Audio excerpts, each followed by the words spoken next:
Continued political fallout over a failed attempt by the Texas Secretary of State to take names off the voting list in Texas. Earlier this year, then Secretary of State David Whitley released a non-citizen voter list which included citizens. The state settled the lawsuit and Whitley resigned as the chief election officer, only to be rehired by Governor Greg Abbott's office for another role.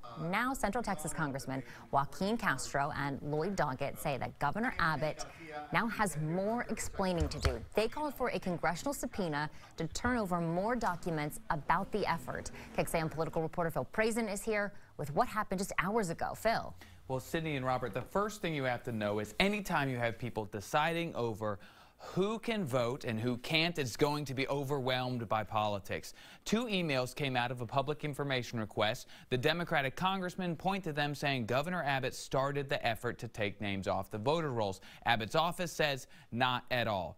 That's echoed by the Department of Public Safety. A spokeswoman there says the governor did not start the non-citizen voter list. Instead, it was the Secretary of State in March 2018. They say in August, the governor requested a DPS cybersecurity check on the state's election system and an update on protecting the integrity of the election process.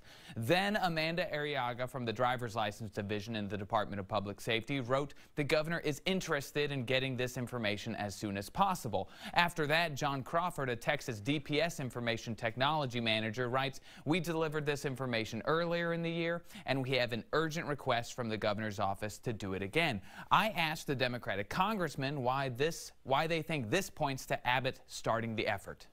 I read them today. Was it orders or were they just asking for an update information? The way I read it, they basically gave an order.